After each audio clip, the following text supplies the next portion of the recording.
අයිබෝවන් ලැබුව වූ නවවසර නිදුක් නිරෝගී වාසනාවන්ත සුව සුබ නවවසරක් වේවායි සුවසිත වැඩසටහනින් ආදරණීය ශ්‍රාවක ඔබට අප ප්‍රාර්ථනා කරනවා.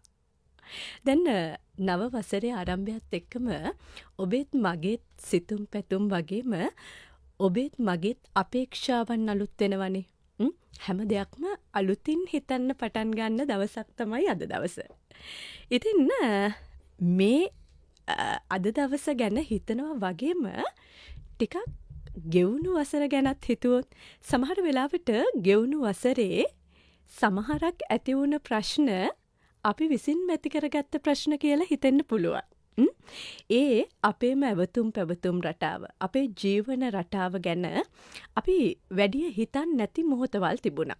හිතන් නැති දවස් තිබුණා. ඒ නිසාම ඒ අවුරුද්දේ සමහර දවස් අනපේක්ෂිතව ලෙඩ රෝගවලට මුහුණ දුන්න දවස් විදියට මේ නව වසරේත් ඔන්න ඔබට මතක් කරනවා. ඒ නිසා ඔබ දන්නවා වසර ගණනාවක් තිස්සේ ආදරණීය ඔබේ සුවපත්භාවය වෙනුවෙන් අපකැප වුණු සුවසෙත නිෂ්පාදනය අද දවසේදීත් මේ නව වසරේ ආරම්භයත් එක්කම නව මුහුණුවරකින් අපි කල්පනා කරා ඔබේ නිරෝගීභාවය පිළිබඳව කතා බහ කරන්න. කොහොමද අලුත් අවුරුද්දේදී අපි අපේ සුවතාවය ගැන හිතන්නේ. ඒ වෙනුවෙන් බොහෝ දේ කතා බහ කරන්නට ඔබට වෛද්‍ය උපදෙස් ලබා දෙන්නට අද දවසේදී අපි ආරාධනා කරේ බණ්ඩාරනායක අනුස්මරණ ආයුර්වේද පර්යේෂණ ආයතනයේ අධ්‍යක්ෂ ජගත් රුහුණගේ වෛද්‍යතුමන්ට. අයිබෝවන් වෛද්‍යතුමනි, සුබ නව වසරක් ඔබතුමන්ට. අයිබෝවන්, සුබ නව වසර.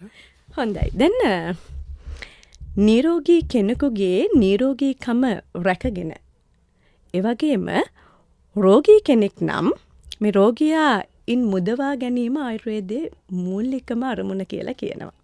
වෛද්‍යතුමනි, හැබැයි වර්තමාන කාලය වෙද්දී නැත්නම් මේ කාලය වෙද්දී නිරෝගී කෙනෙකුට නිරෝගීකම රැක ගැනීම කියන එකත් යම් ආකාරයකට අභියෝගයක් වෙලා තියෙනවා. ඒ නිසා ඒ පිළිබඳව අපි අද දවසේදී කතා බහ කරමු. මම කැමති වැඩසටහන ආරම්භයේදීම සුවබර නවවසරක් වෙන්න නම් කොහොමද පුද්ගලයෙක් විදියට අපි සුවතාවය ගැන හිතන්න අවශ්‍ය? ඔව්. ඇත්තටම යසාරා අපි ගොඩක් වෙලාවට දැන් අපේ එදිනෙදා කටයුතු වලදී අපි නොදැනුවත්වම අපි රෝගී බවට පත් වෙන හේතු තියෙනවා. විශේෂයෙන්ම දවස පටන් ගැනීමේ සිට සියලු කටයුතු අපි බොහොම යාන්ත්‍රිකව කරන්න පුරුදු වෙලා තියෙනවා. ඒක නිසාම අපට සමහරක් වෙලාවෙදී මානසික ආතතිය වැඩි. මෙන්න මේවා බැලුවාම අපි යම්කිසි ජීවිතයේ ආරම්භයේ සිට සැලැස්මක් අපි හදාර ගන්නව නම්, ගොඩනගා ගන්නව නම්, ඒ දවස අපට යහපත් ලෙස යොදවා ගන්න පුළුවන් නම්, ඒ දිනේ සෞඛ්‍ය, ඒ දිනේ අපි රෝගවලට ගොදුරු වෙන හේතු වලින් මුදා ගන්න පුළුවන්. විශේෂයෙන් අවදි වීම. අපි ආයුර්වේදයේ සඳහන් කරනවා උදෑසන අවදිවීම කියන්නේ බ්‍රහ්ම මූර්තියෙන් අවදි වෙන්න කියලා. මේ බ්‍රහ්ම මූර්තියෙන් අවදිවීම තුලම නිරෝගී බව අපේක්ෂා කරනවා. නිරෝගී වෙන්න එක හේතුවක්. බ්‍රහ්ම මූර්තිය කියන්නේ හිර උදාවත් එක්ක උදෑසන 4:45 5යි කාල දක්වා වූ කාලය තමයි මේ බ්‍රහ්ම මූර්තිය කියලා කියන්නේ. මෙන්න මේ කාලය තුල අවදිවීම තුලින්ම අපට නිරෝගීමත් දවසක් උදා වෙනවා. එතන සිටම ආයුර්වේදයේ සඳහන් වෙනවා දිනචර්යා කියලා කොටස. දවස පටන් ගැනීමේ අවදිවීම, ඒ වගේම පිරිසුදු වීම, ඒ වගේම ආහාර ලබා ගැනීම, මෙන්න මේ ආකාරයට දවසේ ආරම්භය සම්බන්ධව තියෙනවා. ඒ විදිහට අපි සැලසුමක් ඇතුව දවස ආරම්භ කළා. දවසේ රාජකාරී වැඩ කටයුතු යම්කිසි සැලැස්මක් අනුව කරගෙන යන්න පුළුවන්කමක් තියෙනවා නම්, එතකොට අර ඔළුවට තියෙන ආතතිය, එහෙම නැත්නම් මේ වැඩ ගොඩ ගැහිලා එන ගතිය අඩුයි. මානසික ආතතිය අඩු වෙනවයි කියන්නේ ඇත්තටම ඒකම අපේ නිරෝගී බවට හේතුවක් වෙනවා. ගොඩක් වෙලාවට මේ මනස අපේ ශරීරයේ අභ්‍යන්තර ජීවී ක්‍රියාවලට බලපානවා. යම් කෙනෙක්ගේ ආතතිය වැඩි නම් එයාගේ ශ්‍රාවය වෙන හෝමෝන ප්‍රමාණය වෙනස් වෙනවා. අභ්‍යන්තර ක්‍රියාවලිය වෙනස් වෙනවා. මේ වෙනස් වීමක් තුල වෙන්නේ අපේ තියෙනවා, අපි ආයුර්වේද හැටියට කියනවා දෝෂ කියලා. ඒ කියන්නේ වාත පිත්ත කප කියන දෝෂ තුන. මේ දෝෂ තුන ඉන්බැලන්ස් වෙනවා. මේ ඉන්බැලන්ස් වීම තුලම එයා රෝගීකාරක වෙලා. එහෙනම් දවස ආරම්භයේදී අපි යහපත් විදියට ආරම්භ කළා. ඒ යම්කිසි සැලැස්මක් ඇතුව දවස ගෙවන්න බලාපොරොත්තු වුණොත් අර මානසික ආතතිය කියන එක අඩු වෙනවා. එහෙම වුණොත් ඇත්තටම බලන්නේ නිරෝගීකමට එක හේතුවක්. තව එකක් තමයි අපි ගන්න ආහාර පාන. මේ ආහාර පානත් අපි අර වැඩත් එක්කම බද්ධ වෙලා තමයි ආහාර පාන ගන්නෙ. මේ ටක් ගාලා කාලා විනාඩි 5න් කාලා වැඩට යන්න ඕන. එහෙම නැත්නම් ස්ථීර මොකක් හරි කාලයක උනකා හරි යන්න ඕන. අන්න ඒ වගේ ජීවන රටාවක අපි ගෙවන්නේ දෛනිකව. නමුත් මේක සැලසුමක් තිබ්බනම් කලින් දවසේ අපි ආහාර මොනවද සකස් කරගන්නේ කියලා අවබෝධයකින් ඒව ප්ලෑන් කරලා තිබ්බනම් අපිට ඒතර උදේ ආහාර සහ ඊට පසු ගන්න ආහාර ගැන ඒ අපි ප්ලෑන් කරලා තියෙනවා. ඒ අනුව අපිට ලබා ගන්න ආහාර ගැන යම්කිසි අවබෝධයකින් වගකීමකින් ගන්න පුළුවන්. මෙන්න මේ තුලින්ම අපි අපේ ජීවිතයේ මූලිකව නිරෝගී බවට දවස ආරම්භයේදීම ප්‍රවිෂ්ඨ වෙන්න පුළුවන්. ආයුර්වේදයේ මෙන්න මෙහෙම කියනවා. ධර්ම අර්ථ කාම මෝක්ෂානං ආරෝග්‍යයන් මූල මුත්තමන් කියලා. ධර්මය අර්ථ කාම මෙන්න මේ කියන අරමුණු වලට ළඟා වෙන්නට නම් ආරෝග්‍ය කියන එක තමයි වැදගත් වෙන්නේ. හැබැයි මොකද්ද මේ ආරෝග්‍ය කියලා කියන්නේ? ඔව්. මෙතනදී ඇත්තටම යසාරා නිරෝගී බව තමයි මේ ආරෝග්‍ය කියලා කියන්නේ. නිරෝගී බව කියලා ආයුර්වේදයේ සඳහන් වෙන්නේ නිරෝගී පුද්ගලයා කියන්නේ ස්වස්ථ පුද්ගලයා. ස්වස්ථ පුද්ගලයා කියන්නේ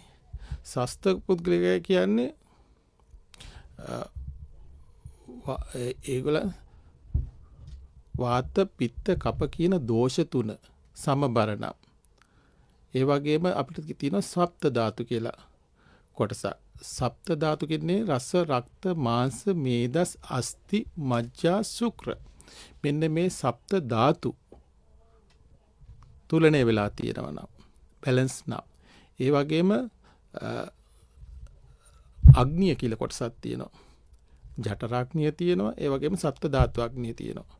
මේ වගේ අග්නි 8ක් ගැන කතා කරනවා. මේ අග්නි බැලන්ස් නම් එයාගේ නිරෝගීතාවෙන් තියෙනවා නම් කියනවා සම දෝෂ සම ධාතු සම අග්නි මලස් ක්‍රියා. ඒ කියන්නේ දෝෂ සමන වෙන්න ඕනේ, සම ධාතු සමනය වෙන්න ඕනේ, සම අග්නි තියෙනනේ. ඒ වගේ මල කියලා ත්‍රිමල කියලා කතාවක් අපි කතා කරනවා. ඒ කියන්නේ ස්වේද මුත්‍ර පෝරිස. මේවත් සමතුලිතව තියෙන්න ඕනේ. ඒ කියන්නේ නිරෝගීව තියෙන්න ඕනේ. ඒ වගේම කියන මෙතන ප්‍රසන්න ආත්මීය ඉන්ද්‍රිය මනක්. ප්‍රසන්න වූ ආත්මීය ඉන්ද්‍රිය මනස තියෙනවා නම් යම් කුදෙනින් එතකොට ආත්මයත් ප්‍රසන්න වෙන්න ඕන පුද්ගලෙන්. මානසික ප්‍රසන්න භාවය, නිරෝගී භාවය එතන කතා කරන සස්ත පුද්ගලයා වෙන්න. තියෙනවා නම් ස්වස්ථ මිත්‍යා විදියති. එන්න ඒ පුද්ගලයා තමයි නිරෝගී පුද්ගලයා කියන්නේ. ඒකේ ආරෝග්‍ය පුද්ගලයා වෙන්නේ. ඉතින් මෙන්න මේ වගේ අපේ ජීවිතේ එහෙම නැත්නම් අපේ මේ නිරෝගී බව ආයුර්වේදයේ කතා කරලා තියෙනවා. ඒව තත්ත්වකින් පවත්වාගෙන යන්න පුළුවන් නම් අපිට මේ ආරෝග්‍ය බව ආරක්ෂා කරගන්න පුළුවන්. ඔව්. ඒ වගේම තමයි වෛද්‍යතුමනි දැන් ගොඩක් වෙලාවට හැම වසරකම අවසානය ගත්තහම ගොඩක් වෙලාවට මිනිස්සු සමාජයට වටිනා කියන ජීවිත පවා හිමි වෙලා තියෙන්නේ මේ බෝ නොවන රෝග කියන රෝග තත්ත්වයන් නිසා. වසංගත රෝග පිළිබඳව අද වෙද්දී ලඳුරුවන් පවා දැනුවත් වසංගත රෝගත් කොහොම වුණත් අපි දකිනවා මේ බෝ නොවන රෝගයන්ගෙන් බොහෝ පිරිසක් ජීවිත හිමි කරගන්නවා. මේකට හේතුව අපේ ජීවන රටාවේ වැරැද්දක්මද? ඔව් යසාර. දැන් ඇත්තටම බෝනවන රෝග සමුදායක් තියෙනවා. අපි ගත්තොත් දියවැඩියාව, හර්ට් රෝග, වකුගඩු රෝග, ඒ වගේම සන්ධි රෝග, මේ වගේ සුවිශේෂ විශාල ප්‍රමාණයක් බෝනවන රෝග නිසා අපේ සමාජය පෙළෙනවා. ඇත්තටම බැලුවාම මේ බෝන නොවන රෝගවලට ප්‍රධාන හේතු කාරණා හැටියට ගත්තොත් අර අපේ ජීවන රටාව. අපි එදිනෙදා අපි ගෙවන ජීවන රටාව බෙහෙවින්ම පිටුවල් වෙලා තියෙනවා. ආහාර විහරණ කෑම බීම වගේම අනෙක් පැත්තෙන් විහරණ ගත්තාම අපේ එදිනෙදා කාර්ය තුලදී අපි ඒකට කරන ආකාරය එහෙම නැත්නම් අනික ව්‍යායාම නැතිකම. මෙන්න මේවා ඇත්තටම හේතු වෙනවා අපේ ඒ බොහෝ නොවන රෝග ඇති වෙන්න ප්‍රධාන වශයෙන්. අපි කෑම රටාව ගත්තත් අපි අර මං කිව්ව ඉස්සෙල්ලා අපි යාන්ත්‍රිකයිනේ. අපි යාන්ත්‍රික වීම තුළම අපේ කෑම රටාව ගැන අපිට සැලසුමක් නැහැ. අපි බොහොම ක්ෂණික කෑම වලට පුරුදු වෙලා තියෙනවා. ක්ෂණික කෑම ගන්නකොට වෙන්නේ අපේ අනවශ්‍ය ආහාර තමයි අපිට ගොඩක් වෙලාට එකතු වෙන්න බලන්නේ. සමහරකට පැණි රස ආහාර. සමහරක් වෙලාට පිෂ්ඨ ආහාර. සමහරක් වෙලාට තෙල් සහිත ආහාර. සමහර අපි හිතන්නකෝ මේ අපි කෑම එකක් බැඳගෙන යනවා නම් අඩුතරම ඕකට ගන්නේ අපි තෙලෙන් බැදලා ටෙම්පරාදු කරලා ඒ වගේ ටිකක් වෙලා අල්ල ගන්න පුළුවන් විදිහට තමයි අපි කෑම සකස් කරගන්න බලන්නේ. මෙන්න මේ නිසාමත් එයාට තෙල් අධික ආහාර වැටෙනව වෙන්න පුළුවන්. එහෙම නැත්නම් ඒගොල්ලෝ ලීසියට කෙටි ආහාරයක් හරි එහෙම නැත්නම් කඩේකින් ගන්න ආහාරයක් හරි අපි ගන්න පුරුදු වෙලා තියෙනවා. මෙන්න මේ නිසා අපේ ආහාර රටාව විෂම වෙලා තියෙනවා. මේ විෂම වූ ආහාර රටාව තුලින් අපට එන්නේ අපට අවශ්‍යම ආහාර පදාර්ථද ඒක ගැටලුව. ගොඩක් වෙලාවට පිෂ්ඨ අධික ආහාර, ගොඩක් වෙලාවට සීනි අධික ආහාර. මේ සීනි කියන එක අපට අවශ්‍ය තමයි. නමුත් මේකෙන් ලැබෙන්නේ අනවශ්‍ය කොටස් අනවශ්‍ය විදියට ගත්තොත් අයහපත් ප්‍රතිඵල. සීනි ගත්තොත් වැඩිපුර කෙනෙක් එයාට අනිවාර්යෙන් ඒ සීනි පරිවර්තන වීම තුළින් කොලෙස්ටරෝල් ප්‍රමාණය වැඩි වෙන්න පුළුවන්.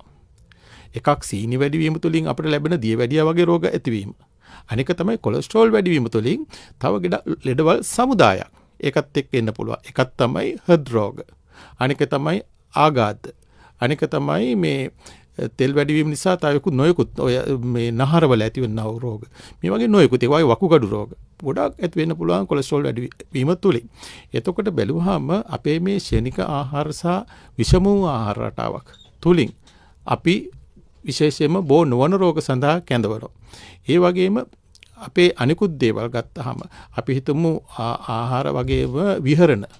අපි හිතමු එක පැත්තකින් කෙනෙක් මල වේග ධාරණය කරන් ඉන්නවා. අපිට යාට වෙසිකලි යන්න ඕනේ යන්නේ නැහැ. තද කරන් ඉන්නවා. එහෙම නැත්නම් සමහරකට රැකියාව අවස්ථාවට යාමට කාලය අඩු නිසා එයා බලෙන් ඒ කටයුත්ත කරනවා. නැති වේග ඇති කිරීම.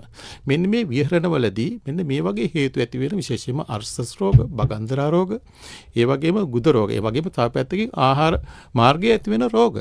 තව පැත්තකින් අපි කතා කරොත් පිළිකා. අද බොහෝ වෙලාවට මේ පිළිකා රෝග වලට අහන්න ලැබෙන ප්‍රමාණය හරිම වැඩි. මේ හැම දෙයකටම බොහෝ විට අපේ ආහාර රටාව බලපාලා තියෙනවා. අනික තමයි යසාරා ඇත්තටම ගත්තාම ස්වභාව ධර්මයට අපි පිටුපාන එක. මේ ස්වභාව ධර්මයෙන් අපි පිටුපාලා කටයුතු කිරීම තුළම අපි බොනවන රෝග විශේෂයෙන් හමු වෙන්න පුළුවන්. විශේෂයෙන්ම අපි බලමු මේ අපිට තියෙන ඕසෝන් ස්තරය ඩැමේජ් වීම තුළින් කොච්චරනම් අපිට පිළිකා රෝග ඇති වෙන්න පුළුවන් ප්‍රවණතාවයක් තියෙනවා. අනවශ්‍ය විකිරණ වලට අපි නිරාවරණය වීම හැකියාව වැඩි. මෙන්න මේ වගේ නොයෙකුත් හේතු නිසා අපේ ආහාර විහරණ සහ අපේ ක්‍රියාකාරීත්වයත් එක්ක අපිට බොනවන රෝග විශාල ප්‍රමාණයක් හැදීමේ ප්‍රවණතාවය වැඩි.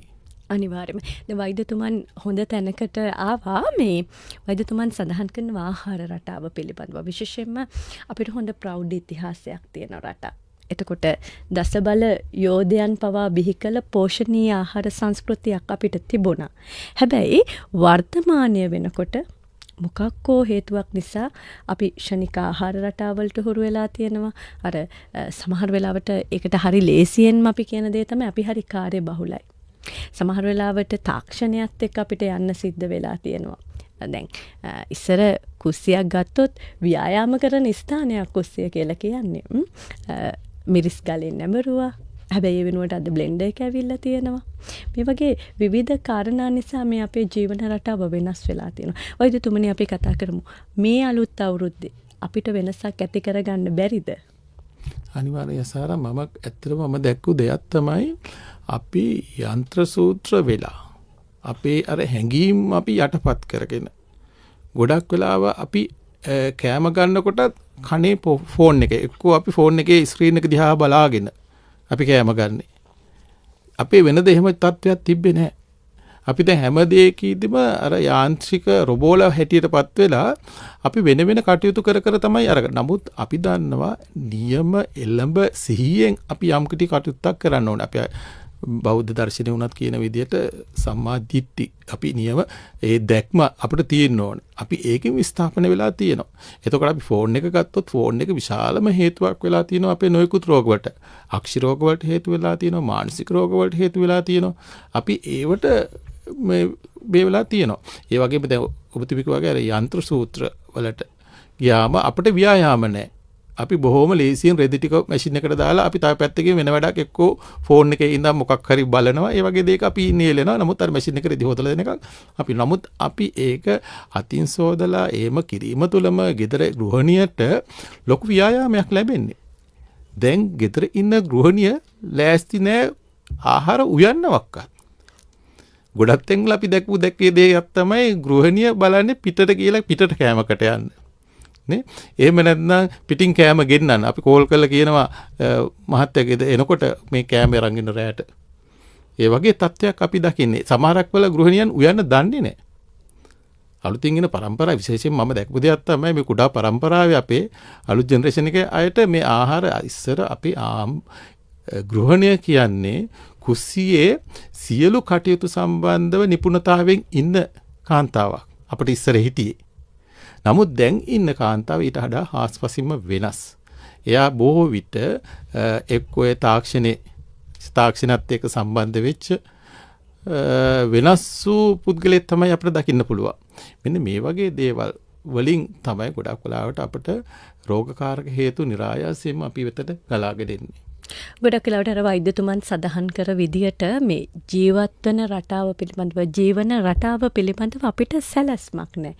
ගොඩක් වෙලාවට අපි කරන දේ අපි හරි කියලා හිතාගෙන කරන දෙයක් තියෙනවා. දැන් සමහර වෙලාවට ලෙඩක් හැදුනට කමක් නැහැ. ඒකට බෙහෙත් තියෙනවානේ කියන විශ්වාසය අපිට තියෙනවා.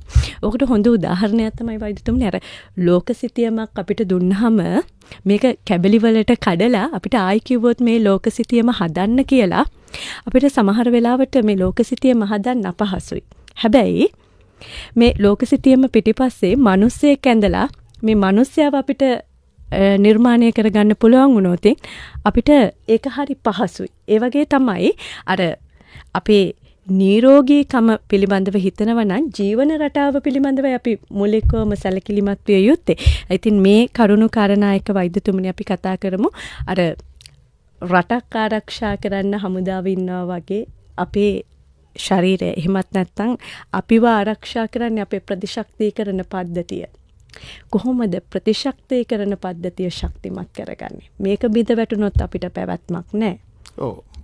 ඇත්තටම ගත්තාම යශාරා මේ ප්‍රතිශක්තිකරණ පද්ධතිය කියන එක අපි රෝගවලට ඔරොත්තු දීම කියන එක තියෙන්න ඕනේ. මේ ඔරොත්තු දීම නැත්නම් අපිට හරි ලේසියෙන් බෝ වෙන රෝග ඉක්මනට බෝ වෙන්න පුළුවන්. ඒක ගොඩක්ම බලාපාන්නේ බෝ වෙන රෝගවලදී. ප්‍රතිශක්තිය බලපාන්නේ එතනදී.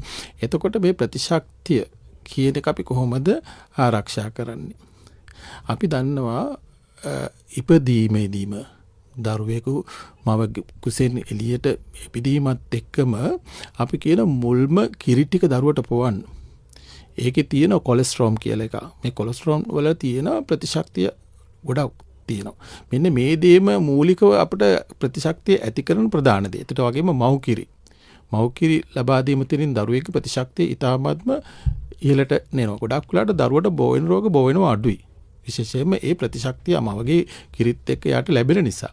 ඒ වගේම අපි දන්නවා දේශීය ආහාර තුල දේශීය හාල් ඒ වගේම එළවලු පලාජාති මේ දේවල් වල ලබා ගැනීම තුලින් අපිට ගොඩක් වෙලාවට මේ ප්‍රතිශක්තිය ලැබෙනවා. ඒ වගේම ඔරොත්තු දීමේ හැකියාව කියන එක ප්‍රතිශක්තිය කියන එක තව මේගොල්ලෝ අපි හැම දෙයකටම හුරු වෙන්න ඕන. සමහරක් අය කිසිම දෙයකට හුරු වෙන්නේ නැහැ. ඒගොල්ලෝ හුරු වෙන්නේ බොහෝ විට ඔය කෘතිම දේවල් වලට විතරයි. එහෙම නැත්නම් ආහාර ගත්තොත් අපි පළතුරු හැමදේම අපි කියනවා කට ගන්න කියලා පොඩි කාලෙදී.